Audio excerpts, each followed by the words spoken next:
बिस्मिल्लाहिर्रहमानिर्रहीम, अस्सलाम वालेकुम। मैं हूं फ़हीम अख्तर और आप देख रहे हैं यूट्यूब पर एक और वीडियो के साथ हाज़िर खिदमत हूं। और आज हम बात करेंगे अपोजिशन जमातों की जानिब से ऐलान किया गया कि वफाकी हुकूमत को ख़त्म करने के लिए, इमरान ख़ान को इक़्तिदार से हटाने के लिए और सेनेट इंतखाबात को रुकवाने के लिए वो असम्बलियों से इस्तीफ़े देंगे।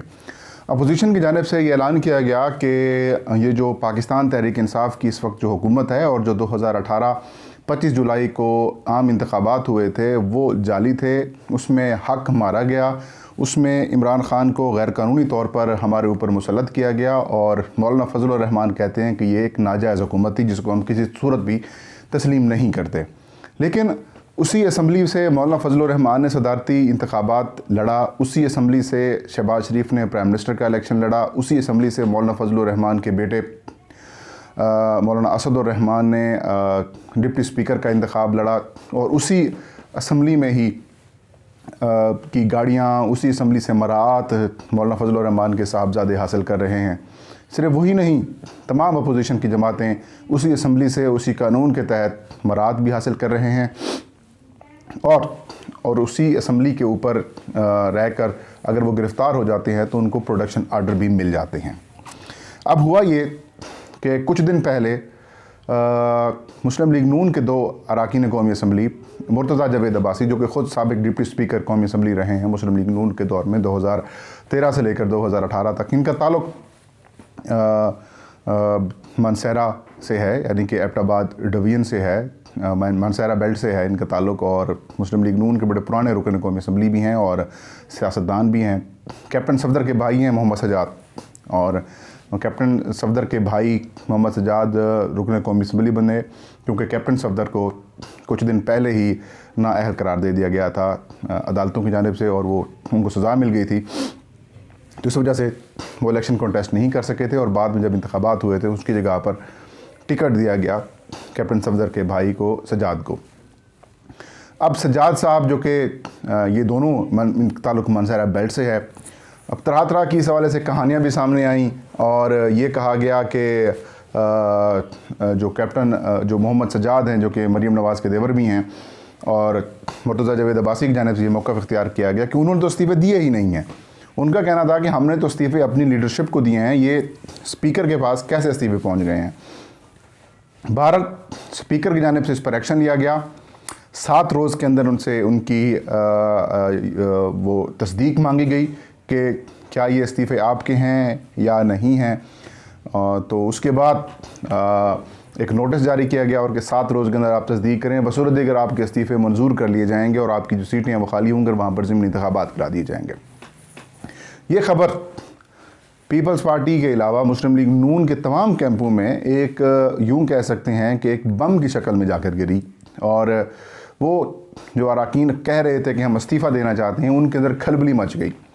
कई इतलात ये सामने आई कि उन्होंने रब्ते किए अपने दोस्तों के साथ और पार्टी लीडरशिप से रब्ते किए कि क्या उनके इस्तीफ़ों को स्पीकर की जानिब भेज दिया गया है। तो वजाहतें सामने आना शुरू हो गई मुस्लिम लीग नून की तर्जमान की जानिब से भी और उनके दीगर रहनुमाओं की जानिब से भी कि ये जो अरकान हैं इन्होंने इस्तीफ़े स्पीकर को नहीं भिजवाए बल्कि इन्होंने पार्टी लीडर को भिजवाए हैं, पार्टी लीडरशिप को भिजवाएँ और यहाँ जो इस्तीफ़े आए हैं ये दुरुस्त नहीं हैं। आज का दिन बड़ा इम्पोर्टेंट था। आज ये दोनों अरकान की जानिब से कांटेक्ट किया गया स्पीकर सेक्रेटेरिएट की जानिब से। कुछ वहाँ पर लोग मौजूद भी थे, उन्होंने मुलाकातें भी की स्पीकर सेक्रेटेरिएट ऑफिस में और उन्होंने ये कहा कि ये इस्तीफ़े हमारे नहीं हैं और अपने इस्तीफ़ों से वो मुकर गए हैं और ये कहा कि हमने तो ये इस्तीफ़े आपको नहीं भिजवाए, हमने तो अपनी लीडरशिप को भिजवाए थे। और उन्होंने कहा कि ये गलत है और हम इनको तस्लीम नहीं करते। अब मामला इस पर एक्शन लिया जाएगा स्पीकर कौमी असम्बली की जानिब से। स्पीकर कौमी असम्बली की जानिब से आज मीडिया टॉक भी की गई है, गुफ्तगू भी हुई है उनसे और उनका ये कहना था कि जो भी मैं फ़ैसला करूँगा वो कानून के मुताबिक करूँगा। अब स्पीकर कौमी असम्बली कल इनके इस्तीफ़ों का फ़ैसला करेंगे। PDM के सियासी मुस्तकबिल का कल फ़ैसला होगा। मरीम नवाज़ ने कुछ दिन पहले ये ऐलान किया था कि मैंने अपने दोनों MNOs को कहा है कि इस्तीफ़े उनके मुंह पे मारें, हम दोबारा इंतखाबात के लिए चाहे चले जाएंगे या फिर कुछ इस तरीके से। लेकिन मरीम नवाज़ के उस बयान के भी उलट किया है इन दोनों अरकान ने उनके देवर उनके बयान से ये मुकरा है, उनका जो करीबी साथी है मुर्तज़ा जावेद अब्बासी वो उनके बयान से या उनके ऐलान से पीछे हटा है और ये कहा है कि हम इस्तीफ़ा नहीं देंगे और ये जो इस्तीफ़े दिए हैं ये बेसिकली आप तक पहुंचने ही नहीं चाहिए थे और हम इनको तस्दीक नहीं करते। तो स्पीकर की जानिब से ये कहा गया है कि इनका फ़ैसला मैं कल करूँगा और जो आइन और कानून कहेगा उसके मुताबिक करूँगा। जब उनसे ये सवाल किया गया क्या स्पीकर साहब क्या आप इन इस्तीफ़ों की कोई तस्दीक कराएंगे या फिर इन इस्तीफ़ों की आप कोई फ्रांजिक करवाएंगे FIA से या फिर लैब से, तो उनका कहना था कि जो भी फ़ैसला होगा वो आइन और कानून के मुताबिक होगा। जब उनसे ये कहा गया कि इस्तीफ़ों की मंजूरी अगर नेक्स्ट उनका प्रोसेस आता है तो फिर वो क्या अडॉप्ट किया जाएगा, कल प्राइम मिनिस्टर की जानिब से भी कहा गया है कि अगर इनके इस्तीफ़े आते हैं तो इनको स्पीकर साहब को चाहिए कि वो फ़ौरन से पहले इनको अप्रूव कर लें। तो उस पर उनका कहना था कि जो कानून कहता है और जो रूल्स कहते हैं उसको मैं फ़ॉलो करूँगा, उन्हीं रूल्स के मुताबिक जो है वो इसको मैं आगे लेके चलूँगा। अब रूल्स और वो तो सारे आपको पता ही है कि अगर हाथ से लिखा हुआ इस्तीफ़ा स्पीकर की तरफ आता है तो स्पीकर फिर उनको बुलाएंगे, उनकी तस्दीक करेंगे, अलग-अलग इनकी तस्दीक का अमल होगा। जिस तरीके से मुस्लिम लीग नून के दौर में पाकिस्तान तहरीक इंसाफ के अरकान की जानिब से इस्तीफ़े दिए गए थे तो उसमें भी यही प्रोसेस इख्तियार किया गया था। स्पीकर उस वक्त का या सादिक थे, तो यही स्पीकर ऑफिस है और यही रूल्स हैं। अब जो स्पीकर असद कैसर हैं वो इनके मुताबिक अपने आप को जो है इसका फ़ैसला करेंगे। कल बड़ा दिन है, कल इनका फ़ैसला किया जाना है, कल 7 दिन पूरे हो रहे हैं। अब देखते हैं स्पीकर क्या करते हैं। इनिशियली तो उन्होंने तस्दीकों फैसलों अपना इस्तीफ़ों की तस्दीक से इनकार कर दिया है, अपने सिग्नेचर से भी इनकार कर दिया, लेकिन इसी छुपे अल्फाज में वो इस बात को भी तस्लीम कर रहे हैं ये दोनों अरकान मोहम्मद सजाद और मुर्तज़ा जावेद अब्बासी के हमने तो आपको इस्तीफ़े भेजे नहीं थे, आप तक वो गलत पहुँचे हैं। अब देखते हैं स्पीकर इसके ऊपर क्या फ़ैसला करते हैं, रूल्स और आइन के मुताबिक और कानून के मुताबिक क्या फ़ैसला करते हैं। बहरहाल ये बात तो तय है कि जो इस्तीफ़े हैं ये अपोजिशन की और मुस्लिम लीग नून के लिए बिलखसूस गले की हड्डी बन चुके हैं। पाकिस्तान पीपल्स पार्टी ने पहले बैकफायर किया, उन्होंने कहा कि हम इस्तीफ़े नहीं देना चाहते।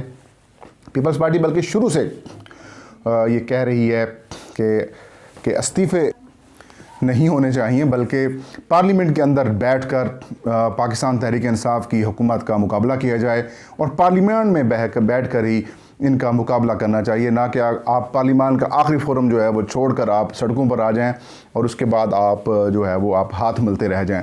तो पीपल्स पार्टी पहले मतलब इस सारे सिचुएशन से भागी है और अब मुस्लिम लीग नून भी आहिस्ता आहिस्ता भाग रही है। सब ने सेनेट के इंतखाबात में हिस्सा भी लेना है और सब ने ज़िमनी इंतखाबात में नाज़रीन हिस्सा भी लेना है।